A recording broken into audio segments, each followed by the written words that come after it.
Selamat datang di Suruh Podcast. Ya, kali ini kita kedatangan bintang tamu nih, teman-teman. Ibu Susan. Ibu Susan ini pengusaha jenang ya, Bu. Iya. Nah, beliau ini sudah uh, memiliki usaha jenang yang beliau bangun dari nol ya, Bu, Ya. sampai sekarang ya. Nah, kalian penasaran kan, apa sih yang menjadi istimewa dari jenang dodol Ibu Susan ini? Ayo kita simak.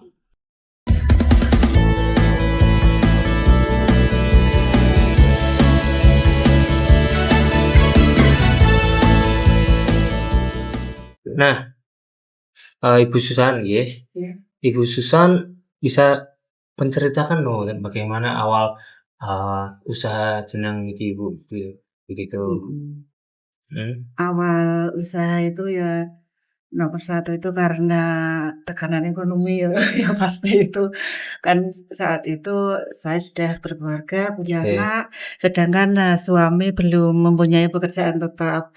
Nah, kita berpikir bagaimana caranya untuk mencari pemasukan gitu. Oh, gitu. Nah, dari Ibu sendiri, mengapa Ibu memilih jenang dodol? Maksudnya dari banyak sekian produk Ibu yang bisa dibuat gitu. Iya, sebenarnya dulu itu kan latar belakang ibu saya itu jualan. Jadi dari kecil anak-anaknya kan sudah biasa bantu-bantu bikin ini, bikin itu untuk dijual lagi. Terus dulu-dulu kan jualannya itu apa itu bikin tempe dari kedelai itu pernah, terus bikin gorengan, bikin beduk lindri. Yang terakhir itu kan bikin keripik. Keripik itu. Nah, terus awal-awalnya sih rame, tapi karena kemudian yang bikin banyak, lama-lama pemasaran sepi.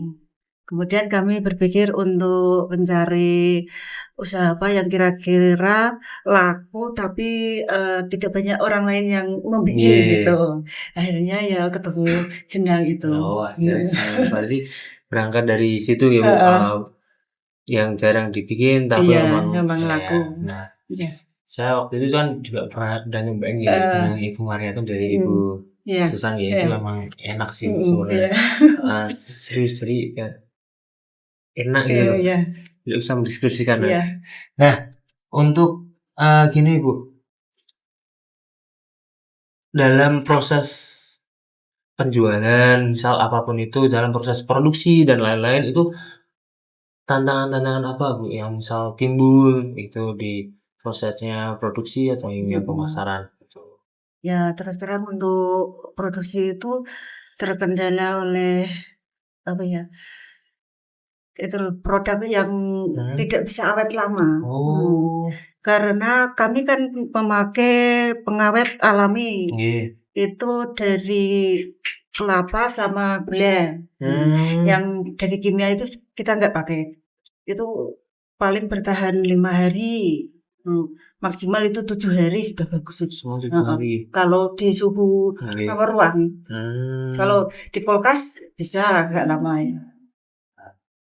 Nah, berarti kan tadi proses pembuatannya seperti pengawet gitu kan alami semua Ibu. Nah, berarti dari seluruh proses produksinya Ibu itu tuh masih menggunakan cara yang benar-benar tradisional atau udah dimodifikasi karena modernisasi begitu? Masih tradisional ya. Untuk api ya masih pakai kayu bakar.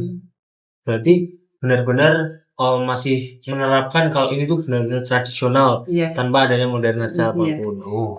Keren. Jadi kayak menjadi nilai tambah jual gitu ya. Nah, menurut Ibu apa ini keunggulan dari jenang yang Ibu produksi, Ibu pasarin gitu? Keunggulannya? Kalau katanya sudah mencicipi ya Mas, itu rasanya beda dari yang lain gitu. Manisnya juga nggak terlalu manis, pas. Mungkin ya karena kami kan pakai bahan kalau bisa yang premium gitu Mas. Untuk beras ketan ya kita ambil yang dari Jawa Barat itu. Kalau lokalan biasanya kan berasnya kecil-kecil. Jadi nanti teksturnya agak apa ya, agak enggak lengket gitu loh. Oh, berarti emang bahan itu Keras iya. bahan berpengaruh banget. Berpengaruh. Kalau saya dengar itu dari kabar-kabar juga. Iya. Nah, dari jeneng niku sendiri produksi gula merahnya produksi sendiri nih, Bu. Iya, produksi sendiri. Produksi Kebetulan sendiri di nggih. rumah itu ada pohon kelapa itu Pohon kelapa 32. Hmm, Heeh, 30 nggih. 32. Pohon kelapa niku untuk produksi gulanya nggih. Heeh, iya. Hmm, Untuk produksi jadi gula. gula produksi sendiri. Heeh. Nah, Karena sekarang kan agak susah Mas cari yang kelapa asli. nggih. Benar. Nah, sekarang Ibu punya sendiri, Iya. Ibu produksi sendiri sih. Iya. Jadi udah tahu kualitasnya dan Mhm. lebih terjamin Iya, niku lho, Bu, kualitasnya ya, kebersihan dan heeh. kehigienisannya Mhm. sendiri. Nah, eee, kalau misal pemasaran nih Ibu, nggih, pemasaran dari Ibu sendiri mulai memasarkan jeneng secara online niku kapan ini? Atau belum pernah sama sekali atau piye? Kalau online paling ya lewat WA itu WhatsApp Oh, lewat itu aku WhatsApp pasang nggih. status gitu, nanti kan ada yang beli. Tapi untuk ke marketplace gitu kami belum berani. Oh, belum berani. Karena ya tadi keawetannya tadi Iya, bener. dikendala gitu Hmm. ya. Nah, berarti Ibu tuh kan kalau nggak salah udah pernah mengirim atau menjual ke luar negeri, Ibu. Itu bagaimana, Bu? Bisa diceritakan? Itu kan ada tetangga yang bekerja Oke. di luar negeri. Kebetulan itu di Dubai, Amerika, Papua itu juga ada. Nah, untuk oleh-olehnya itu bawa Oh, boleh itu jenang, jenang, heeh. nggih. Terus kan kadang ada yang ketagihan minta dikirim lagi. Berarti emang bener-bener tanpa marketplace atau media sosial Iya, misal heeh, Instagram niku iya. sudah bisa mendunia nih Iya. istilahnya. Itu tuh cuman mengandalkan dari mulut ke mulut Mulut ke saja. mulut saja. Wah, emang keren. Jadi tanpa apapun itu, tanpa media digital, cuman udah misal hanya WA story ya, tapi inilah nilai lebihnya gitu ya, Bu. Iya. Sampai akhirnya mendunia, nggih. Nah, kalau misal upload status tadi, status WA Iya. gitu kan, niku tuh ada pengaruh besar napa mboten, Bu, untuk penjualan? Ya ada, Mas. Ada. Berarti dari, dari story WhatsApp-nya sendiri tuh pada, memesan gitu. Kalau Ibu pasang story WA biasanya gimana, Bu? Misal, hari ini produksi begitu, apa terima pesanan begitu, Bu? Enggak, ya terima pesanan Terima apa, pesanan, nggih. hari ini jenang ready. Berarti emang, eee, bisa menerima pesanan terus ada juga yang ready ya, Bu? Iya. Oh, gitu, nggih. Kalau jenang alhamdulillah tiap hari ready. Nggih. Tapi kami kan juga membuat itu, apa itu, makanan dari ketan juga namanya waji itu Oh, loh, Mas. wajik juga Heeh. bikin wajik Kalau ya? waji itu kan nggak tahan lama. Jadi kita, menerima order itu kalau ada pesanan. Nggih. Kalau nggak ada pesanan ya nggak buat.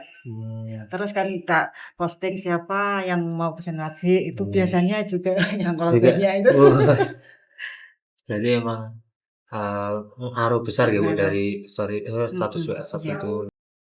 Nah, dari segi penjualannya, Bu, dari jeneng Ibu kan saya melihat di beberapa, produk ya, Bu, kalau misal saya pernah ke sana juga nih, Bu. Iya. Nah, itu tuh kan bagian pengemasan gitu. Nah, bagian pengemasan sendiri apakah Ibu, eee, tetap bertahan karena ini menjadi nilai jual lebih secara tradisional niku lho, Bu? Atau ada apa kedepannya akan berpikir bahwa Oke. kemasan ini akan mengikuti zaman modern gitu, kalau dari Ibu begitu? Sebenarnya ya ingin, berinovasi dengan kemasan itu Hmm, kayak yang masuk masuk se pa oke. supermarket itu loh, Mas. Nggih. Tapi karena tadi kendala keawetannya untuk sementara masih bertahan seperti ini, ya. Oh, Takutnya kalau pasaran kan cuman kiri kanan gitu, iya bener. nanti kalau untuk kemasan lebih bagus mempengaruhi harga, mempengaruhi pemasaran.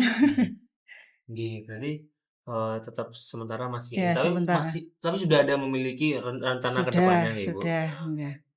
Nah, Ibu sendiri penting nggak sih misal kita ada memiliki logo atau, eee, sebuah brand yang ini identik dengan produk Ibu begitu?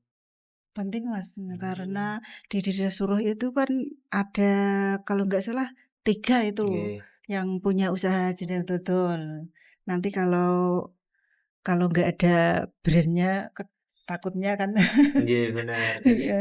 brand emang menurut Ibu brand itu sangat penting ya Bu Heeh. karena bisa membedakan dan Iya, menjadi nilai heeh. jual lebih gitu. Jadi itu ada caranya sendiri ya Bu, misal ngirim ke luar negeri begitu. Iya, Oh, pastikan dari saya dari Ibunya juga berharap bahwa iya.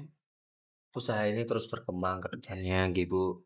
Nah, untuk perkembangan yang berkepanjangan itu, apa harapan dari Ibu Susan untuk usaha Ibunya? Untuk harapan saya nggak muluk-muluk, Mas. Cuman, apa itu, kalau misalnya bisa membantu lingkungan, membuka lapangan pekerjaan itu saja sudah cukup. Berarti emang masih memikirkan orang Iya. lain gitu Bu ya? Soalnya di kampung itu kan ya cari kerja susah. Iya benar. Mhm. Nah, dari Ibu Susan ini ingin membuka Mhm. peluang Lapangan usaha bagi pekerjaan, ya. teman-teman kerja Iya. itu nggih. Nah, dari Ibu Susan, mungkin ada beberapa pesan yang ingin disampaikan dari Ibu Susan untuk pelaku UMKM yang baru merintis gitulah Mhm. istilahnya itu, ada nggak pesan yang ingin Ya, Ibu sampaikan? pesannya jangan berhenti berusaha, tetap sabar, insya Allah pasti nanti ada jalan. Alhamdulillah. Untuk Masnya penasaran nggak untuk produknya? Ya Kebetulan ini penasaran gua saya bawa gitu, bangga ini, Mas. gitu. Wes, Ah, wah, heeh, ini yuk. Nah, betul. dari packagingnya aja udah tradisional gitu dan ini tuh menjadi nilai jual yang lebih karena masih menggunakan tradisional. Kita semua juga tahu jenang itu adalah makanan khas tradisional di Indonesia gitu, Bu. Indonesia. Nah, dari teman-teman semisal tertarik ingin mencicipi atau mungkin langsung membeli gitu dan ingin melihat proses penjualannya, itu bisa menghubungi kemana ya, Bu? Bisa ke nomor WA saya, Oke. 085 640 136 361 atau kalau mau ke rumah itu bisa aku buka Google Map, Oh, Jenang Dodol Bu Maryaton, itu gitu. berarti produksi rumah gitu? Terus rumahan. Kami ndak punya toko. Nggak punya toko, oke. Nah, begitu teman-teman perbincangan kami kali ini ya, Bu.